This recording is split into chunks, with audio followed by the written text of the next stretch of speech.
हाँ जी, 9th class देखिए chapter 8 है। तो इसमें एक थ्योरम है 8.1, ए डायगोनल ऑफ ए पैरेललोग्राम। ये पैरेललोग्राम है ABCD। इसका जो AC डायगोनल है वो प्रूव करना है कि वो पैरेललोग्राम को दो कॉन्ग्रुएंट ट्राइंगल्स पे डिवाइड करता है। यानी हमने एक पैरेललोग्राम दी हुई है, ABCD पैरेललोग्राम दी हुई है, AC उसका एक डायगोनल है।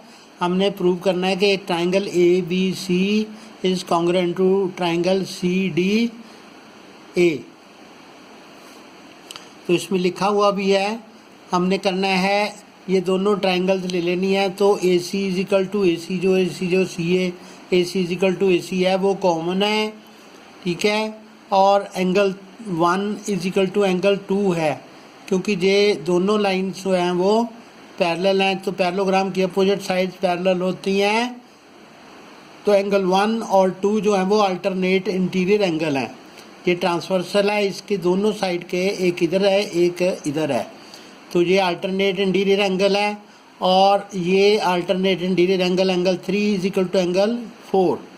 तो ये दोनों जो एंगल्स हैं वो आपस में बराबर हैं। तो 1 और 2 भी बराबर हैं। तो बीच में एक साइड जो AC है वो कॉमन है। तो angle side angle by ASA rule triangle ABC is congruent to triangle CDA। तो ये था हमारा थ्योरम 8.1। इसके साथ में एक थ्योरम 8.2 है, वो है opposite sides of parallelogram are equal. तो अब यही पैरेललोग्राम हम लेते हैं।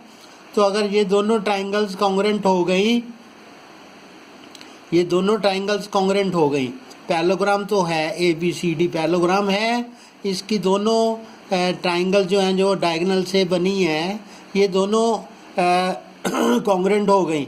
तो क्या होगा, AB is equal to CD and BC is equal to AD।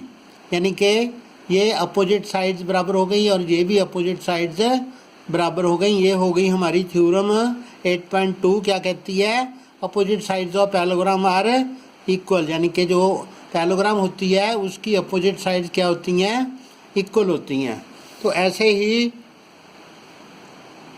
हमारी थ्योरम 8.3 है, वो इसके अपोजिट है, इसके अपोजिट है। उसमें क्या है कि if the opposite sides of a quadrilateral, यानी दो पेयर होते हैं अपोजिट साइड्स के, AB और CD और AD और BC। ये AB का CD के साथ पेयर है और AD का BC के साथ पेयर है। तो हमें दिया हुआ है कि if each pair of opposite sides of quadrilateral are equal, यानी कि AB जो है वो CD के बराबर दी है और AD BC के बराबर दी है। तो हमने प्रूव करना है कि ये पैरेललोग्राम है, यानी ABCD इज ए पैरेललोग्राम। तो उसमें भी हम ये दो ट्राइंगल्स लेंगे, ABD और BCD। उसमें देखो AB is equal to CD और AD is equal to BC। दो साइड बराबर हो गई तो तीसरा BD कॉमन हो गई। तो ये SSS कॉन्ग्रुएंसी से दोनों ट्राइंगल्स क्या हो गई, कॉन्ग्रुएंट हो गई। तो उसके बाद क्या होगा, इसको पैरेललोग्राम कैसे प्रूव करेंगे, हम करेंगे ये वाला एंगल जो है वो, ये वाला एंगल इसके बराबर हो गया। तो ये एंगल 1 इज इक्वल टू हो गया angle 2 and angle 3 is equal to हो गया एंगल 4, ठीक है। ये दोनों, ये वाला एंगल इसके बराबर हो गया और ये वाला एंगल इसके बराबर हो गया बाय CPCT। तो CPCT से इन एंगल्स को बराबर कर लोगे तो but these are alternate interior angle, क्योंकि ये कौन से एंगल बनते हैं, अल्टरनेट इंटीरियर एंगल्स। देयरफॉर क्या होगा, AB पैरेलल CD हो जाएगा, क्योंकि ये अल्टरनेट इंटीरियर बराबर हो गए तो AB पैरेलल CD हो गया। और angle 3 is equal to angle 4 हो गया तो AD पैरेलल BC।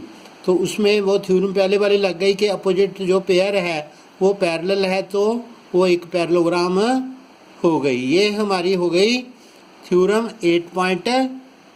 ऐसे और भी आगे थ्योरम आएंगी 8th चैप्टर में स्टार्टिंग में, तो वो भी हम आगे करेंगे। Thank you.